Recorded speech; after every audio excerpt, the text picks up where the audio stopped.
Chapter IV. Apothegms and Interludes 63. He who is a thorough teacher takes things seriously, and even himself only in relation to his pupils. 64. Knowledge for its own sake, that is the last snare laid by morality. We are thereby completely entangled in morals once more. 65. The charm of knowledge would be small, were it not so much shame has to be overcome on the way to it. 65a. We are most dishonorable towards our God. He is not permitted to sin. 66. The tendency of a person to allow himself to be degraded, robbed, deceived, and exploited might be the diffidence of a god among men. 67. Love to one only is a barbarity, for it is exercised at the expense of all others.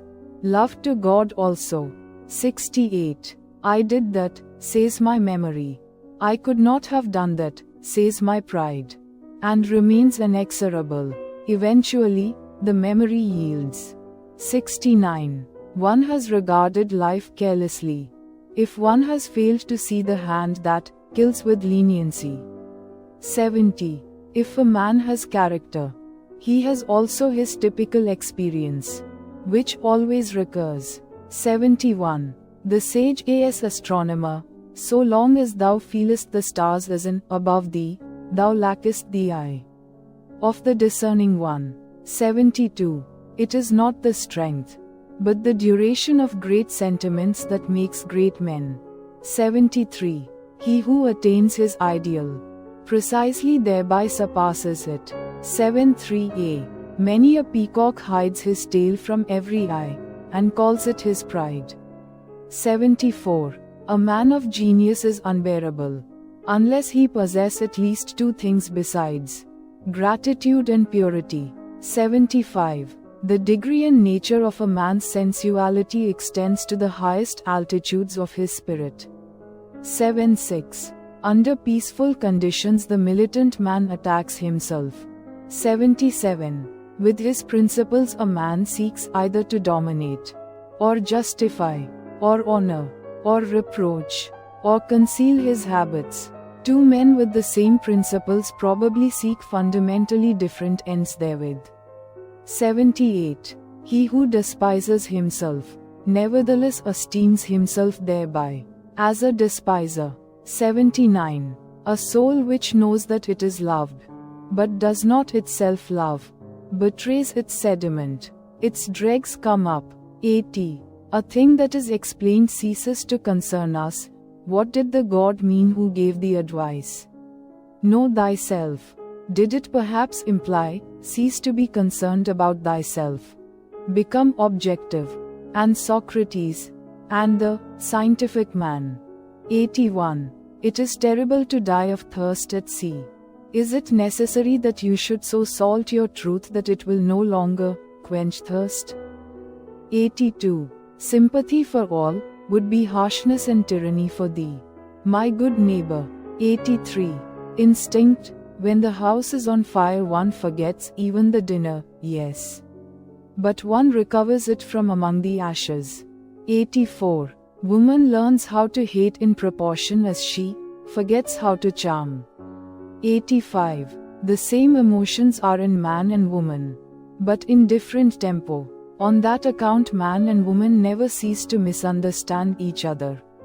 86.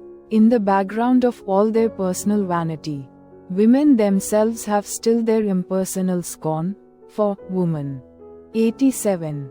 Fettered heart. Free spirit. When one firmly fetters one's heart and keeps it prisoner, one can allow one's spirit many liberties. I said this once before, but people do not believe it when I say so, unless they know it already. 88. One begins to distrust very clever persons when they become embarrassed. 89. Dreadful experiences raise the question whether he who experiences them is not something dreadful also. 90. Heavy, melancholy men turn lighter, and come temporarily to their surface, precisely by that which makes others heavy, by hatred and love. 91. So cold, So I see that one burns one's finger at the touch of him. Every hand that lays hold of him shrinks back. And for that very reason many think him red hot. 92. Who has not, at one time or another, sacrificed himself for the sake of his good name? 93. In affability there is no hatred of men. But precisely on that account a great deal too much contempt of men. 94. The maturity of man, that means to have reacquired the seriousness that one had as a child at play. 95. To be ashamed of one's immorality is a step on the ladder at the end of which one is ashamed also of one's morality. 96. One should part from life as Ulysses parted from Nausicaa, blessing it rather than in love with it. 97. What? A great man? I always see merely the play actor of his own ideal. 98. When one trains one's conscience, it kisses one while it bites. 99. The disappointed one speaks, I listened for the echo and I heard only praise. 100. We all feign to ourselves that we are simpler than we are. We thus relax ourselves away from our fellows. 101. A discerning one might easily regard himself at present as the animalization of God. 102. Discovering reciprocal love should really disenchant the lover with regard to the beloved. What? She is modest enough to love even you? Or stupid enough?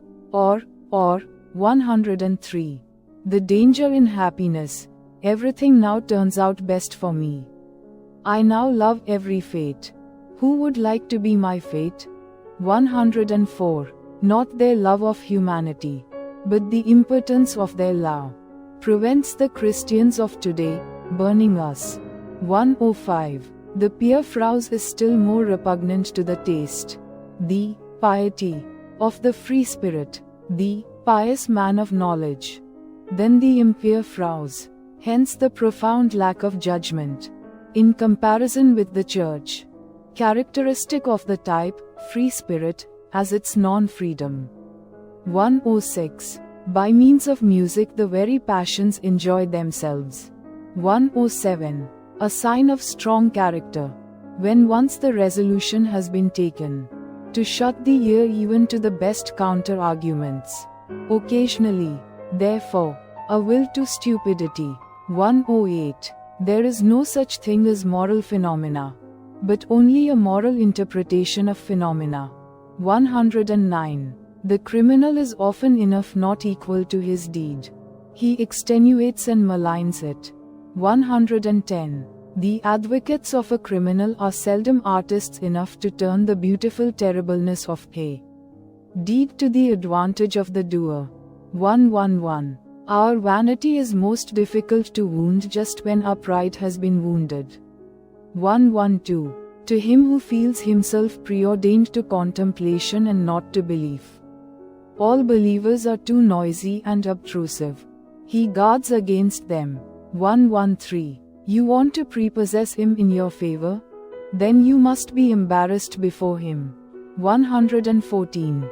The immense expectation with regard to sexual love, and the coyness in this expectation, spoils all the perspectives of women at the outset. 115. Where there is neither love nor hatred in the game, woman's play is mediocre.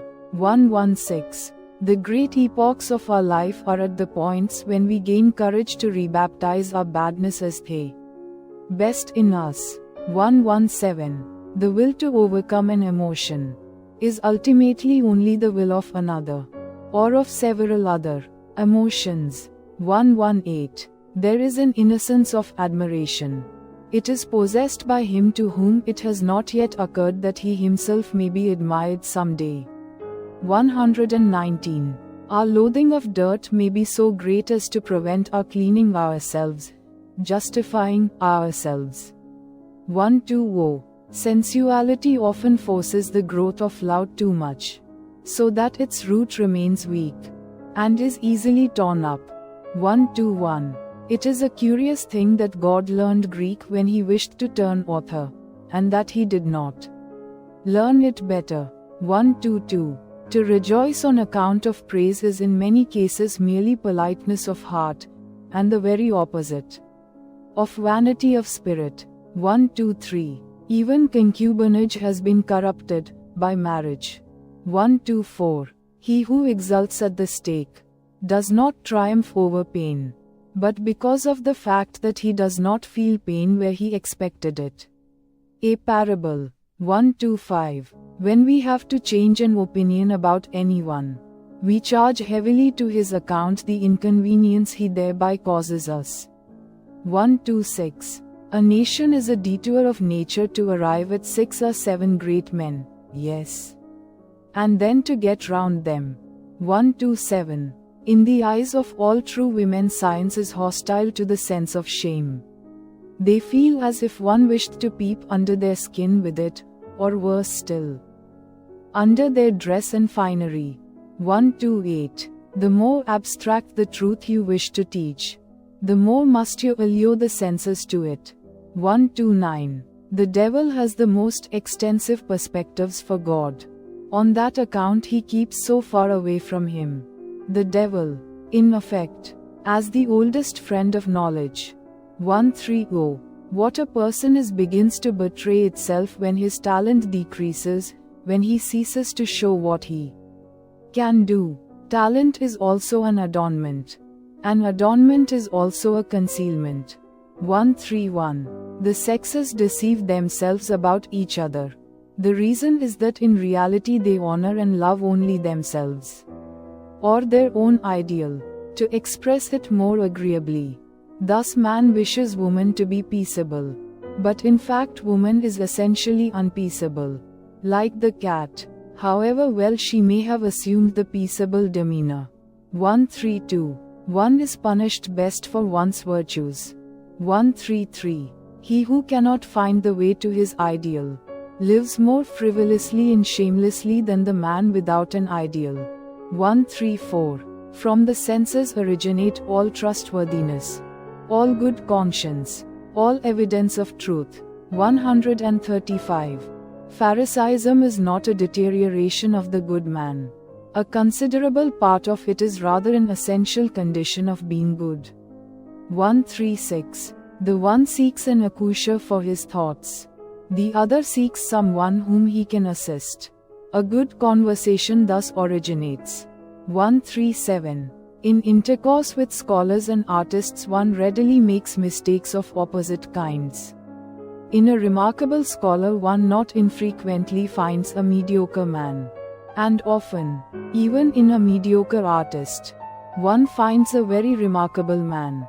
138. We do the same when awake as when dreaming. We only invent and imagine him with whom we have intercourse, and forget it immediately. 139. In revenge and in love woman is more barbarous than man. 140. Advice as a riddle, if the band is not to break, bite it first, secure to make. 141. The belly is the reason why man does not so readily take himself for a god. 142. The chastest utterance I ever heard. Dans le véritable amour c'est l'homme qui enveloppe le corps. 143. Our vanity would like what we do best to pass precisely for what is most difficult to us, concerning the origin of many systems of morals. 144. When a woman has scholarly inclinations there is generally something wrong with her sexual nature. Barrenness itself conduces to a certain virility of taste. Man, indeed, if I may say so, is the barren animal. 145. Comparing man and woman generally, one may say that woman would not have the genius for adornment if she had not the instinct for the secondary role. 146. He who fights with monsters should be careful lest he thereby become a monster. And if thou gaze long into an abyss, the abyss will also gaze into thee. 147. From old Florentine novels, moreover, from life, Bom femina e mala femina vual baston, Sacchetti. November 86. 148. To seduce their neighbor to a favorable opinion, and afterwards to believe implicitly in this opinion of their neighbor. Who can do this conjuring trick so well as women? 149. That which an age considers evil is usually an unseasonable echo of what was formerly considered good, the atavism of an old ideal. 150. Around the hero everything becomes a tragedy. Around the demigod everything becomes a satyr play. And around God everything becomes, what? Perhaps a world. 151. It is not enough to possess a talent. One must also have your permission to possess it. My friends. 152. Where there is the tree of knowledge, there is always paradise. So say the most ancient and the most modern serpents. 153. What is done out of love always takes place beyond good and evil. 154. Objection, evasion, joyous distrust, and love of irony are signs of health. Everything absolute belongs to pathology. 155. The sense of the tragic increases and declines with sensuousness. 156. Insanity in individuals is something rare, but in groups, parties, nations, and epochs it is the rule. 157. The thought of suicide is a great consolation. By means of it one gets successfully through many a bad night.